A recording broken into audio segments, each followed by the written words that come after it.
Good morning. It is good to see many of you back for this second lecture and some new faces in the audience. It is my great honor to welcome back Dr. Ingrid Mattson for the second of this year's Cole Lectures. Dr. Mattson, the London and Windsor Community Chair in Islamic Studies at Huron University College at the University of Western Ontario, London, Canada, encouraged us to think about who we are as individuals, within communities, and how we face outward with one another as people living into our various faiths last night. She is the author of the influential The Story of the Quran, Its History and Its Place in Muslim Life, now in its second edition. And she is a respected Islamic scholar and leader in interfaith dialogue and understanding. This morning, she concludes this year's Cole's Lecture with her talk, Solomon and the Ant, a Qur'anic story of perspective. After the talk, she will entertain questions for a bit, and then we will conclude this year's lecture.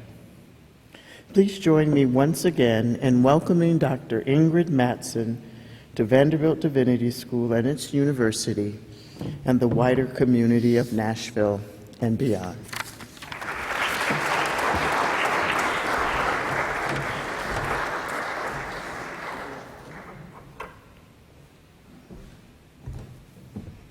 Good morning. May God's peace and blessings be upon you.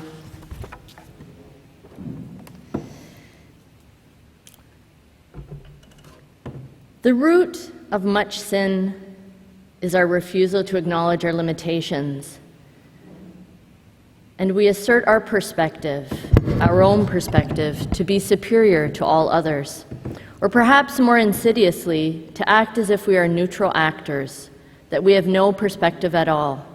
In other words, when we identify reality with our own perspective. It is this attitude that is at the root of much oppression and violence in the world, and it is here that an authentic religious perspective is critical to peace building. For it is only God whose perspective can be identified with reality.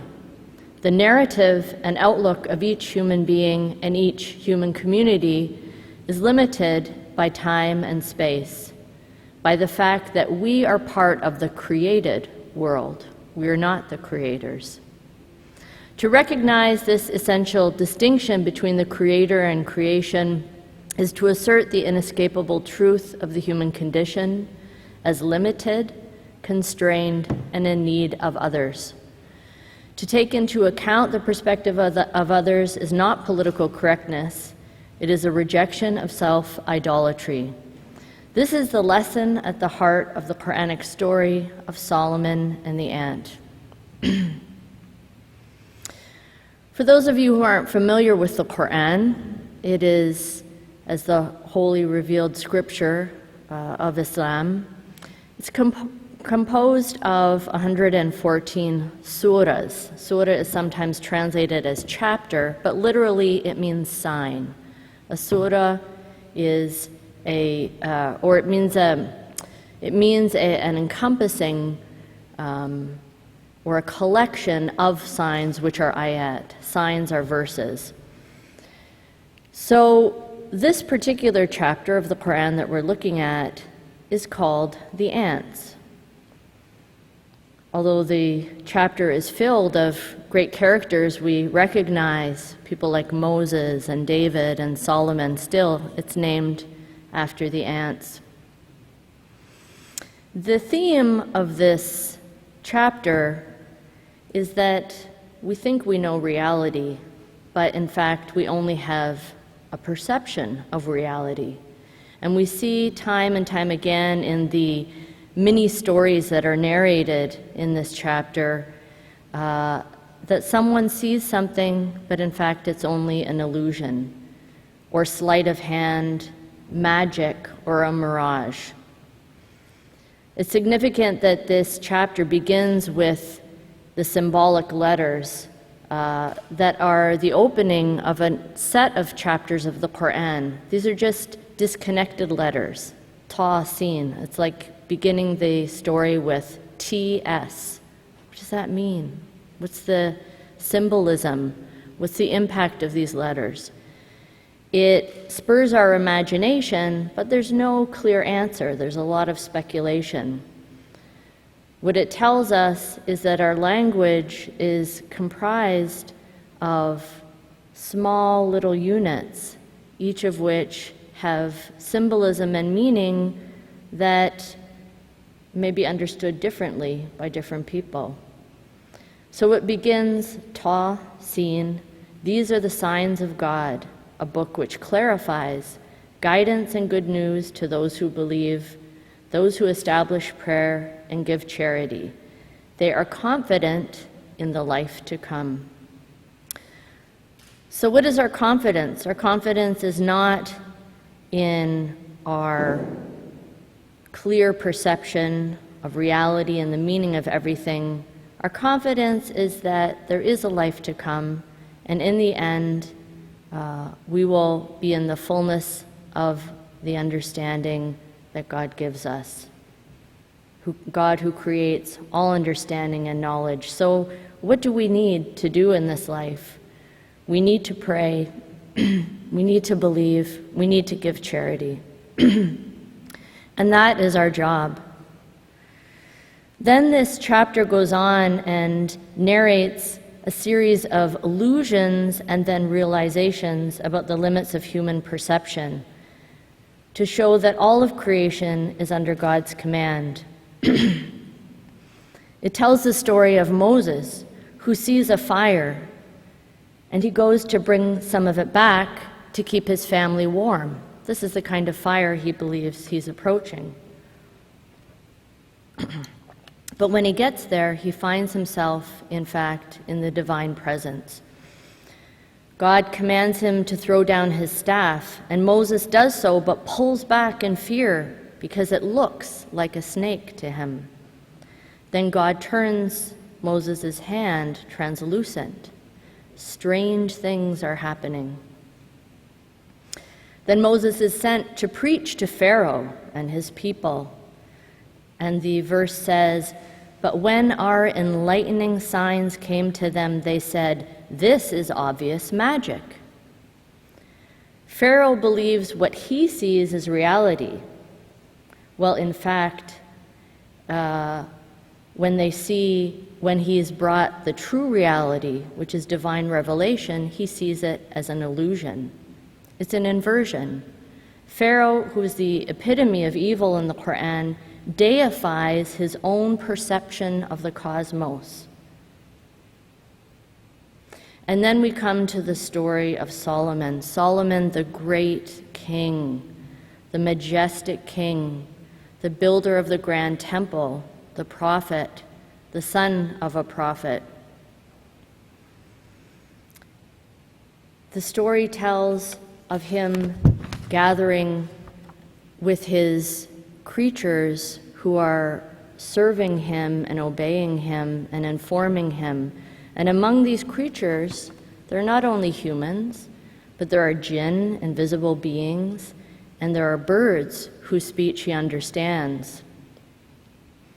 One of the birds, the hoopie, comes to him and says, "I've seen a great queen, but she and her people are misguided. Satan has made them worship the sun instead of worshiping God.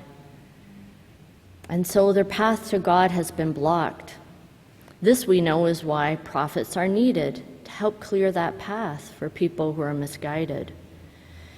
Now Solomon wants to help bring her into the full knowledge of God. And he comes up with a plan, a strategy to help her realize the truth of reality. And one thing he does is he thinks, if I pray to God, perhaps when I command her to come here, I will also in the meantime command that her throne be brought miraculously to my court. And when it happens, when her throne suddenly pops up and appears in his court, he says, This is from the grace of my Lord to try me. Will I be grateful or ungrateful? He does not take credit for what has happened. He does not attribute the power of this miraculous event to himself, but to God. He sees it as an occasion to witness to and glorify God's power, which is not bound by human perception of what is possible or impossible, because surely it's impossible for a throne to travel from Yemen to the court of Solomon.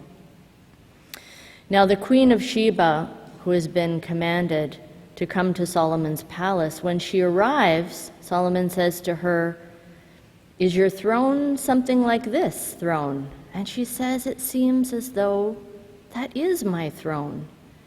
Now she's open to seeing the true locus of power, which is God's power that has carried the throne there.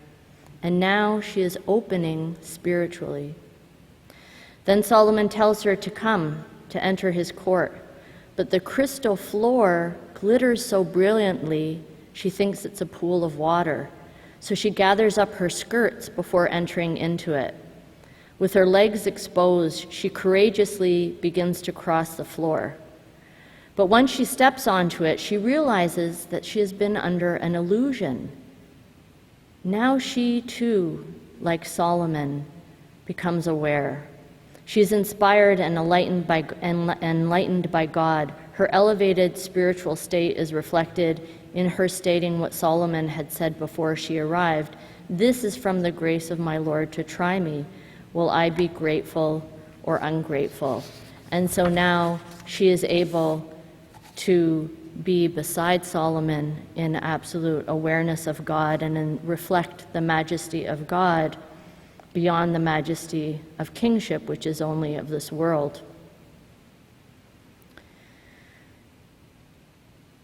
So Solomon is this grand king. And in this passage, when he's ready to march out, he marshals his army, his many armies. The Quran says, Solomon had marshaled his armies of jinn, the invisible spirits, and humans and birds in their separate ranks. So we imagine, this broad plain with all of these different creatures brought together. I thought of this passage of the Quran when I saw The Lord of the Rings, the movie, and the elves and the dwarves and the... So the Quran says, once Solomon had marshaled his armies of jinn and humans and birds in their separate ranks, they set forth until they came to a valley of ants. And one ant said, "Hey, ants, get inside your homes, or Solomon and his armies will trample you without even realizing it." So this is the sudden shift in perspective. We've been seeing things from the perspective of the majesty of Solomon, and suddenly this tiny little voice of the Nemla, the female ant, she calls out, because from her perspective, this army is ready to trample. But Solomon, who's been given the understanding of the speech of creatures, hears it. He smiles, and amused at her words, he says, "My Lord, make me grateful for your blessings, which you have bestowed upon me and my parents, and make me do righteous deeds, which please you, and bring me into your mercy among your righteous servants." By hearing the perspective of the ant, as he's undertaking this grand display of power, Solomon is reminded of his place in creation, and that is that he, like the ant, is also a servant of God. He is not just a king, he's a servant of God, in need of God's mercy, in need of God's guidance and direction. This shift has brought him back to an awareness of his ultimate place. This shift in perspective is found throughout the Quran. And it is a feature of Arabic rhetoric, not only in the narrative storytelling, but in grammar as well. It can be a grammatical shift where the story or a narrative is being narrated from the perspective of the third person, and then suddenly it shifts to the second person, or narrated from, for example, there will be a statement, "I am your Lord." So God using the personal first person singular pronoun, and then shifting to, "and we did this." Now the majestic we, the dual. So the shift between the singular and dual makes us understand that God has many different ways of relating to us. The majestic way, where really we're in that feeling of awe, and then also the more personal, intimate way. This, in fact, is right at the beginning, the first surah of the Quran, the first chapter of the Quran, Surah Al-Fatiha, which Muslims recite in every ritual prayer. It's the first prayer that's recited over and over and over. And here we have this instance, the first instance of this shifting perspective. The technical term in Arabic is iltifat, shifting. And in grammar books, there's a verse of pre-Islamic poetry that's used to illustrate where this term iltifat comes from. And this ancient line of poetry is, "My eye turned to the remnants of my beloved's campsite, and when they passed out of my sight, my heart turned towards them." So iltifat is linked to imagination, our imaginative capacity to shift perspective. So if we go to this first surah, this first chapter of the Quran, it begins, "All praises for God, the Lord of the worlds, the merciful, the compassionate, the sovereign of the day of judgment." So here God is being described, the majesty, the sovereignty, the mercy and the compassion of God, but from the perspective of God in the third person. And then the next line, the next verse says, "You alone do we worship, and you alone do we ask for aid." So in the first three verses of the passage, God is spoken about in the third person. This perspective on God conveys a sense of his majesty and dominance over creation. But the fourth verse then startles the listener or reader, and the Quran is first and primarily experienced through recitation, not a written text. It is a written text, but the primary mode is recitation. So the fourth verse startles the listener with its use of the second person singular to address God. Suddenly the relationship becomes intimate and personal. The grammatical shift employed in this passage serves not only a stylistic purpose, but also conveys a theological message, that God is in complete command over all of creation, yet in his majesty is immediately accessible to those who turn to him in worship and supplication. And by employing a grammatical device to convey this concept, the Quran also teaches that the reality of God is beyond even the most perfect engagement of human language to reflect God's word. Iltifat, this shift in perspective, has been studied by scholars throughout the ages. A contemporary scholar, Muhammad Abdul Halim, says that iltifat keeps the listener in an interactive state. And he relates it to other features of the Quran that engage the listener by commands such as think, reflect, have you seen, have you not considered, see how. In all of these phrases invoke our imagination and allow us to take the perspective that is different than our own or our immediate context. In particular, and one of the most striking examples of engaging the imaginative capacity is to reflect upon the impact of our actions, our human actions upon others. The ultimate reckoning, of course, the day of judgment, is described in such vivid terms in the Quran. For those who think that, sometimes I hear people who aren't engaged with religion talk about religion, and they characterize it as an escape from reality, a comfortable escape from reality. But the belief that each one of us will have to review and see the consequences of everything we have done to others in this life is the most honest and complete confrontation with reality. There will be no escape.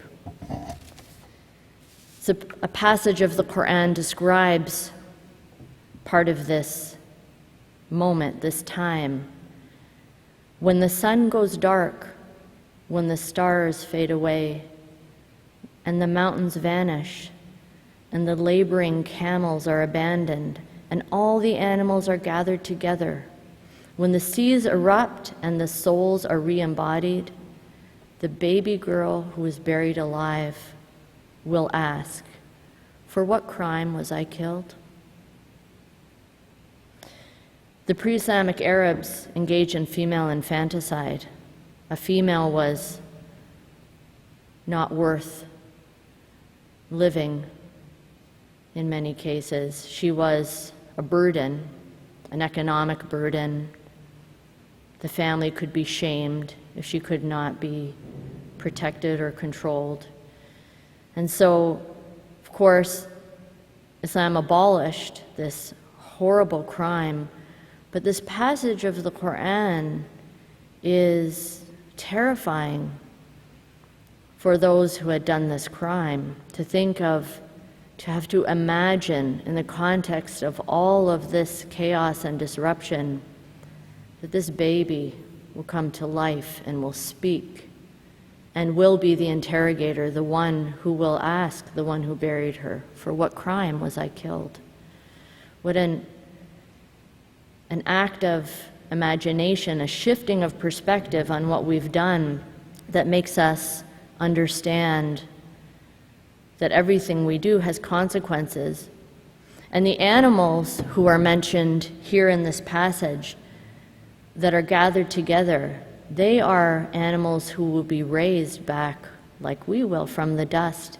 And each one of them will also testify what we did for them or to them. The shift in perspective from our own to others' perspective is a spiritual and ethical exercise. The ants, from the ants to the camels to the baby. It's an exercise that we can engage in regularly if we allow these passages to engage our imagination, if we truly adopt this shift in perspective. Every deed is significant. And this is a very sobering thought. Now, sometimes it can be very burdensome as well. I think of those of us who care so much about doing good in the world, about all the evil and all the injustice in the world. Sometimes we feel so burdened down. Yes, we have to take this seriously, but we also have to take another perspective, and that is the perspective of our place in the cosmos.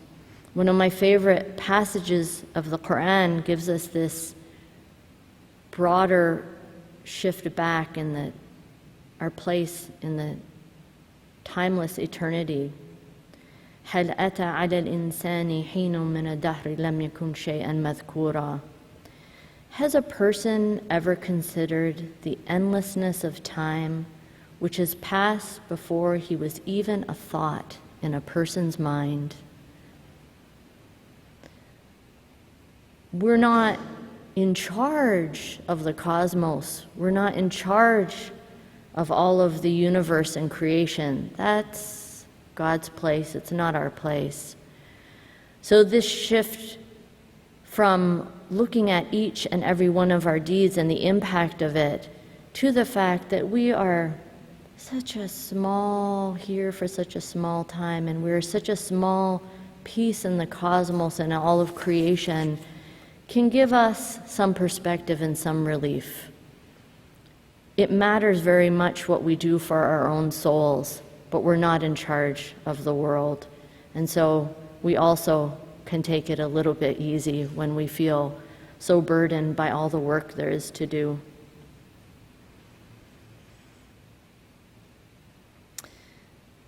This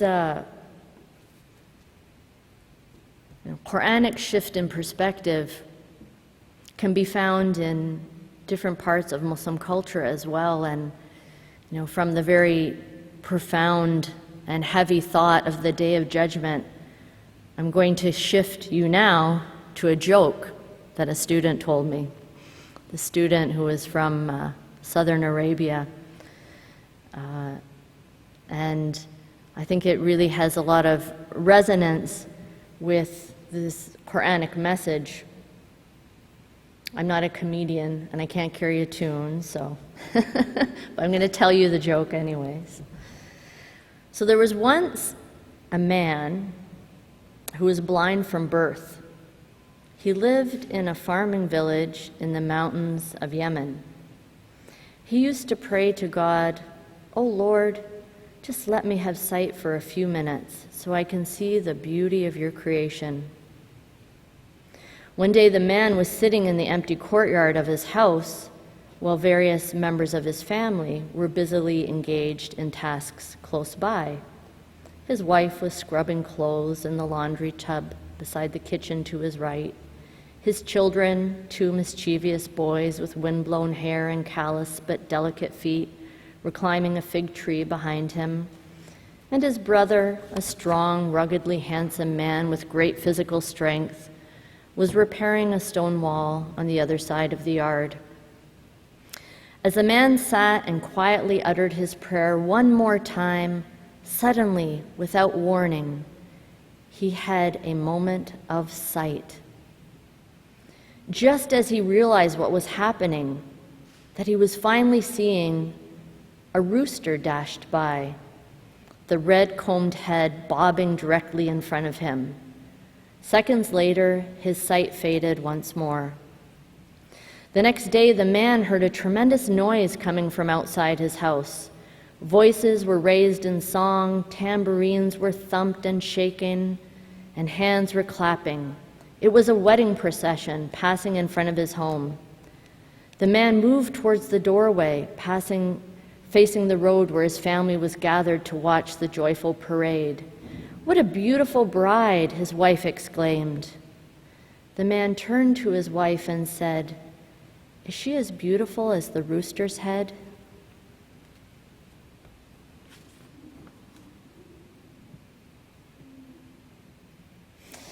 This joke seems to me to be rooted clearly in an Islamic or Qur'anic sensibility.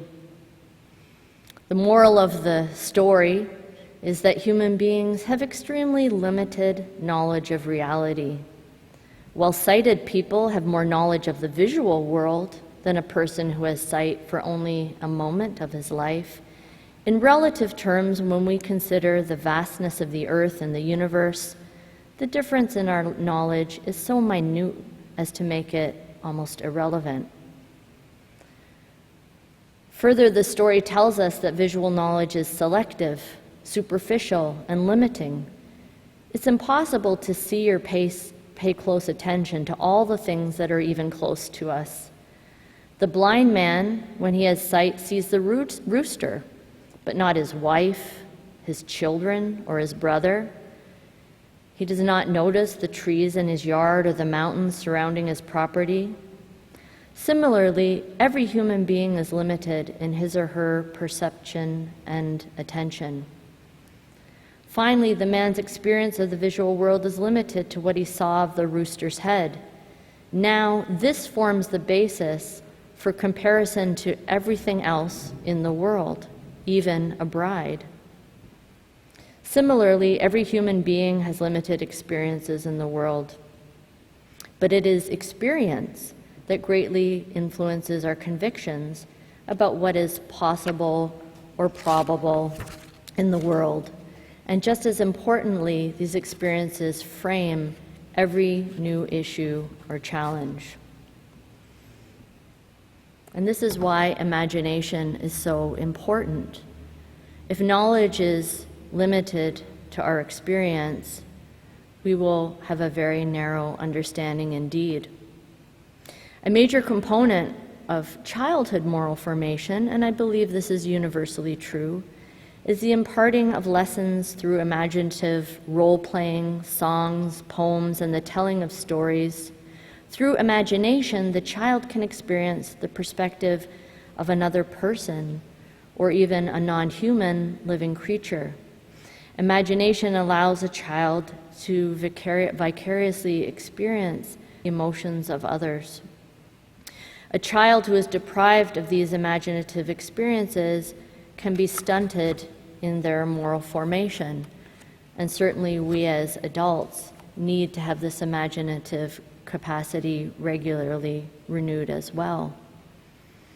Empathy rests on a strong imaginative capacity. How are we to fulfill the prophetic imperative to love for your brother what you love for yourself without this empathy? There's a beautiful example of this in the writings of a scholar, a Muslim scholar who was born in late 19th century Ottoman Empire, who lived through the dismantling of the caliphate and into a few decades of the 20th century. His name was Sayyid Nursi, and he is a very influential Qur'anic scholar in the modern period. Nursi ran into many difficulties with the new secular Turkish regime and spent a considerable amount of time in prison, where he wrote some of his most compelling work. Nursi was keen to demonstrate the continuing relevance of the Quran in a secular age, and often in a charming way linked his own experiences and understanding of the world to revelation. Here, for example, he uses the setting of his imprisonment to discuss a verse that emphasizes the unique creative power of God and the need for humanity to live in harmony with the rest of creation. And once again, it's an insect who has something to teach us. So Nursi writes, "It was almost the time when flies are discharged from their duties in the autumn. Because of the insignificant annoyance they give, some selfish humans applied insecticides to our prison cell to kill them. This aroused acute pity in me. However, the flies, in resistance to those humans, multiplied even more. There was a clothesline in our cell. In the evening, those tiny birds would be lined up in an orderly fashion on the line. One day, Suleiman Rushdie rose to hang up the washing, and I said to him, 'Don't bother those tiny birds. Hang up your washing somewhere else.' He replied in complete seriousness, 'We need the line. Let the flies find somewhere else for themselves.' Then in the morning, a discussion started in connection with this small incident about tiny creatures like flies and ants, which exist in great numbers. I said the following to him: 'The species which exist and multiply in great numbers have important duties and great value. Like an important book whose copies are multiplied, because of their significant duties, the all-wise Creator greatly multiplies these tiny missives of divine destiny, these words of divine power. The wise Quran announces, "O humanity, a parable is struck, so pay heed to it." So he's quoting the Quran right now. "Those whom, apart from God, you deify and invoke will never be able to create even a fly, even if all of them were to come together to do so. And if a fly snatches away anything from them, they cannot recover it from him. Powerless indeed is the seeker, and so is the sought." That is to say, the creation of flies is such a miracle of the Lord's creativity that if all things and beings to which creativity is attributed were to come together, they would be unable to create even a fly. They would not be able to imitate the miracle of the Lord. And then Norcy says, "Oh, you egotistical human being, apart from the thousands of instances of wisdom in the life of flies, consider only the small benefit that they provide for you and abandon your hostility towards them. In addition to keeping you company in your solitude and loneliness when in exile, they prevent you from falling into heedlessness or confusion of thought. You see how through their delicate manners and their washing of their faces and eyes, as though taking ablutions, they teach you and remind you of human duties, such as cleanliness, performing the prayers, and making your ritual ablutions for prayer." Here we see a remarkable demonstration of the use of imagination to learn a spiritual lesson that leads to an ethical position. First of all, Norcy goes beyond his narrow personal perspective and even the perspective of his species, that is, human beings, and looks at things from the fly's perspective. He has acute pity for the flies who are being poisoned. This leads him to take the ethical position that his prison companions should not use insecticide. What is interesting to me here is the way Norcy is able to bolster his ethical argument through a further exercise of the imagination. I think I could say that most scholars in the same situation would apply the ethical principle, harm should be removed, to justify the killing of flies in this case. After all, these people are already in prison, suffering significant hardship. And I imagine that their desire to remove the flies from their environment could be understood to reflect a true need on their part. But in weighing needs and benefits, Norcy never forgets the spiritual benefits. Could there be a spiritual benefit in allowing the flies to remain? Norcy discovers that benefit through his imagination by seeing the flies' movements to mimic ritual ablution. The flies are therefore an important remember, a sign sent by God to remind the prisoners to be attentive to their ablutions and prayers. Thus, in order to have a broader perspective on the harms and benefits of any ethical dilemma, Norcy shows us that we have to reflect beyond reason and engage our imagination. Now, in conclusion, let me say that, of course, imagination is only one part of the puzzle. It does not eliminate the need for research to engage in fact-finding and exercise due diligence in this regard, nor does it eliminate the need for consultation and representation and decision-making.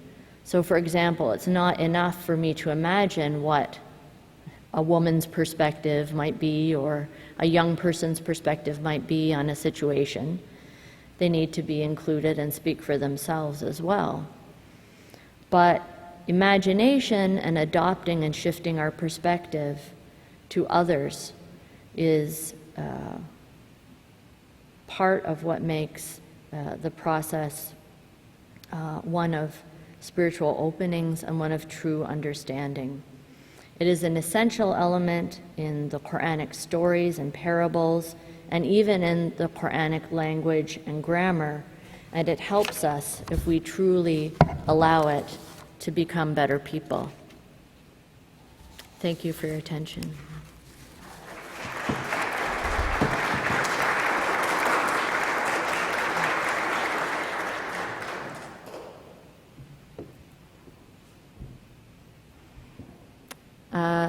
Ms. Shatika has the microphone, and if you'd like to make a comment or ask a question, please go ahead.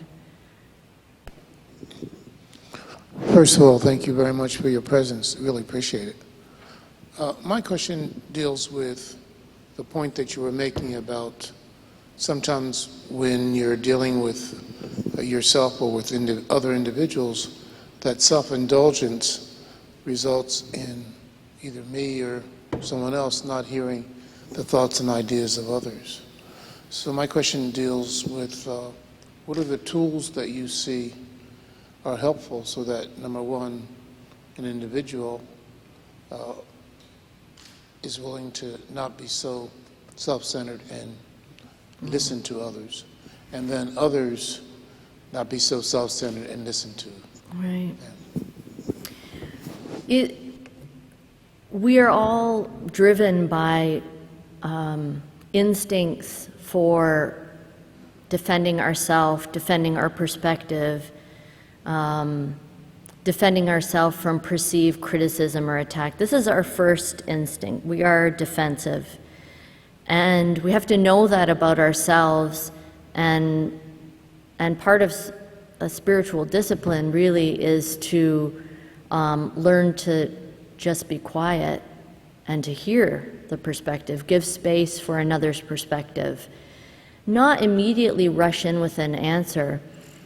And to this end, I think of how, my role model very much is the Prophet Muhammad, when he had people coming to him in his community, and especially again and again and again, women who would come to him and say, such and such thing happened to me, something's going on, why is this happening?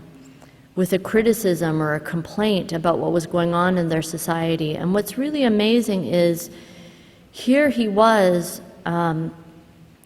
given this role by God to guide the community, but in every case we see that the encounter is described that he listened and then he waited.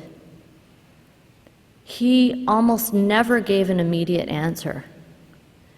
And sometimes he waited until the next day, and he always waited to see if God would give him a revelation before he put his own perspective.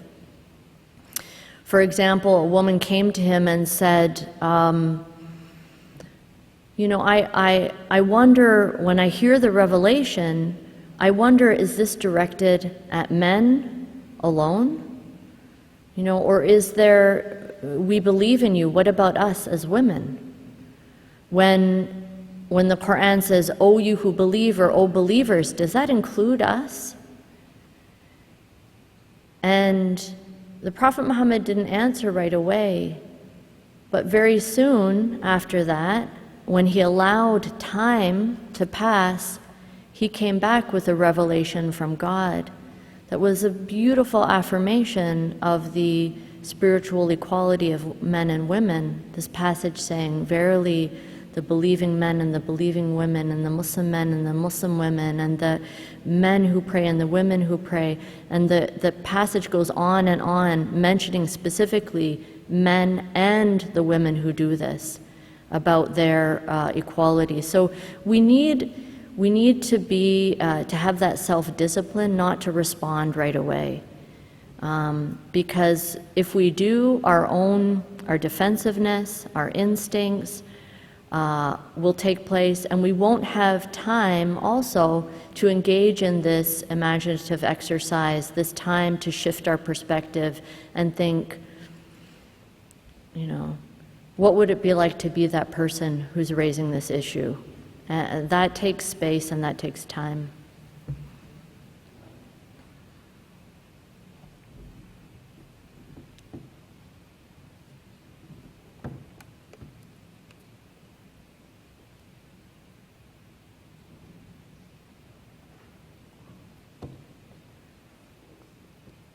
Thank you so much. The psychologist of religion, Paul Preiser, in his book, Play of the Imagination, says that we have to cultivate and nurture imagination.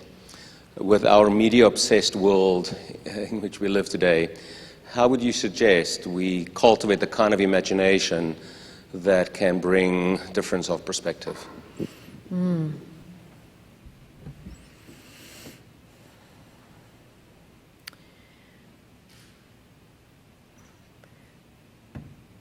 I really believe that imagination needs space, and sometimes I think what happens is, there are many creative works, but the creative vision that's being given to us very often doesn't allow any space for our own engagement.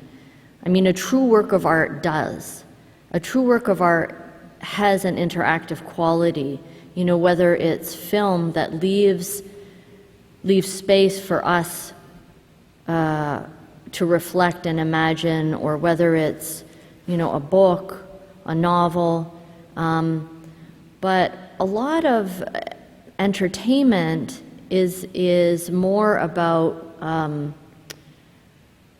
of firing up certain instincts in us rather than engaging with our imagination. So if I think about,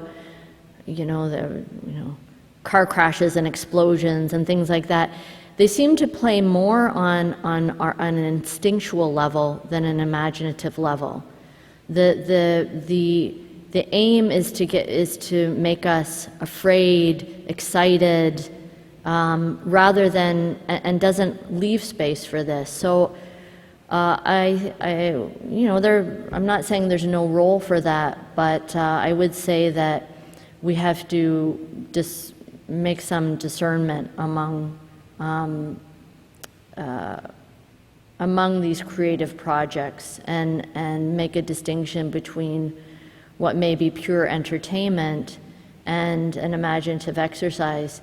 I think about how in the early Islamic period, one of the things that scholars and preachers, sort of the mainstream scholars and preachers of Islam, complained about were the storytellers who were proliferating on the streets and corners of Baghdad and the big cities of the Middle East. They would attract such huge crowds with their stories, which were like this. They were all about stimulating the appetites, so simply about the torments of hell and the delights of paradise, and everything given in very visceral terms. Now, the Quran talks about heaven and hell, but in a way that brings you,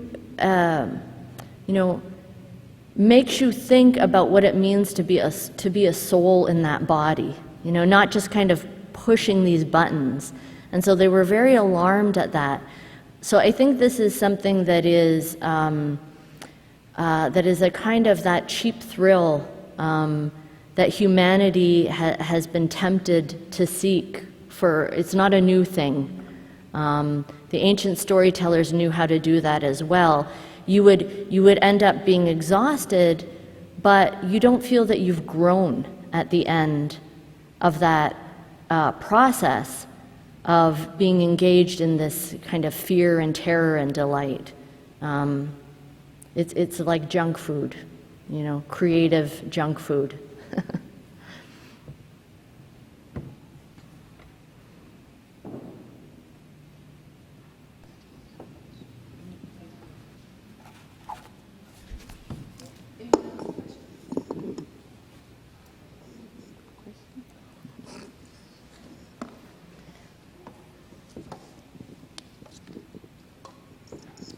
I want to thank you all, and particularly thank you, Dr. Mattson. You have given us many thoughtful and provocative and probing things to consider as we continue on our journeys.